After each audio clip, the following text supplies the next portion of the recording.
আজি কাৰ্যকৰ্তাক লৈ এটা আমি ৰেলী কৰিলোঁ। ৰেলীত দেখিলোঁ অসম চৰকাৰে যি আমাৰ ভূমিলৈ যিবিলাক ভূমি যুগ যুগ ধৰি অসমৰ মাটি আহি বাহিৰৰ পৰা মানুহ আহি বেদখল কৰিছে। আজি এই ভূমিৰ কাৰণে আমি কোনো ইণ্ডাষ্ট্ৰি কৰিব পৰা নাই। আমাৰ যুৱক যুৱতীক আমি কৰ্মসংস্থান দিব পৰা নাই।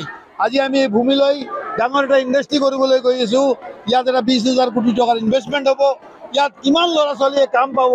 ইমান এটা ভাল কাম যে চৰকাৰে কৰি আছে, তাৰে ধন্যবাদ সুযোগ প্ৰস্তাৱ ল'বৰ কাৰণে আজি আমি হাজাৰ হাজাৰ আমাৰ কাৰ্যকৰ্তাই উপস্থিতিত এইখিনি আমি দেখাব খোজোঁ যে আমি আমাৰ চৰকাৰক পূৰ্ণ সমৰ্থন কৰোঁ। আমাৰ মাননীয় মুখ্যমন্ত্ৰী হেমন্ত বিশ্ব শৰ্মাক আমি আৰু আগুৱাই যাবলৈ আমি তেওঁক প্ৰেৰণা দিবৰ কাৰণে কাৰ্যকৰ্তাক বন্ধুসকলক তেওঁৰ উৎসাহ দেখি তেওঁ নিশ্চয় আৰু প্ৰেৰণা পাব আৰু আগন্তুক দিনত ইয়াতকৈ বেছি ভাল কাম কৰিব আমি আশা ৰাখোঁ। অসমখন আজি একাংশ সন্দেহযুক্ত নাগৰিকে ভৰি আমাৰ এই অঞ্চলসমূহৰ যি জনগাঁথনি, আমাৰ এই অঞ্চলসমূহৰ যি জনগাঁথনিকে ধৰি সাংস্কৃতিক দিশত যি ভাবুকি কৰি আনিছে, শৈক্ষিক দিশত আমাৰ এই অঞ্চলসমূহ ভাবুকি আনি পৰিছে। আজি আমাৰ সকলো দিশত আমাৰ ৰাজনৈতিক যদি আমি কথা কওঁ, ৰাজনৈতিক অধিকাৰৰ পৰা আৰম্ভ কৰি সকলো দিশত আমাৰ আজি ভাবুকি আহি পৰিছে।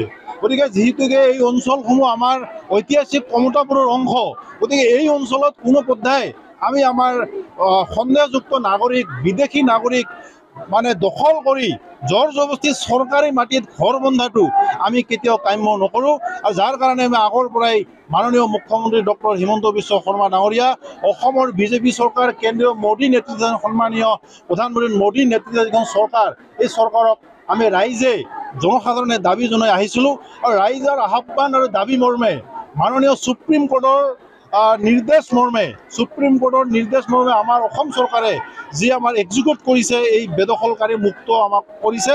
তাৰ কাৰণে আজি আমি বিলাসীপাৰা ভাৰতীয় জনতা পাৰ্টীৰ কাৰ্যালয়ৰ সন্মুখত আজি সকলোৱে মিলি ইয়াত একত্ৰিত হৈ চহৰত বিশাল হাজাৰ হাজাৰ জনসাধাৰণ, হাজাৰ হাজাৰ বিশিষ্ট নাগৰিক সকলোৱে মিলি ওলাই আহি চৰকাৰক আমি মাননীয় মুখ্যমন্ত্ৰী ডক্টৰ হিমন্ত বিশ্ব শৰ্মা আৰু অসমৰ বিজেপি চৰকাৰক আমি বহুত বহুত ধন্যবাদ আমি জ্ঞাপন কৰিছোঁ। আমি আশা ৰাখিম আগন্তুক দিনত এজনো যাতে সন্দেহযুক্ত নাগৰিক চৰকাৰে খাজ মাটি বা আমাৰ যিসমূহ ইয়াত মানে কি মাটি আছে চৰকাৰৰ ধৰক ফৰেষ্ট লেণ্ডে হওক, এই লেণ্ডত যাতে কোনো এটা পৰিয়ালো যাতে বসবাস কৰিব নোৱাৰে, তাৰ কাৰণে আমি অসম চৰকাৰক মাননীয় মুখ্যমন্ত্ৰীক বিনম্ৰতাৰ সৈতে আমি আহ্বান আৰু অনুৰোধ জনাইছোঁ।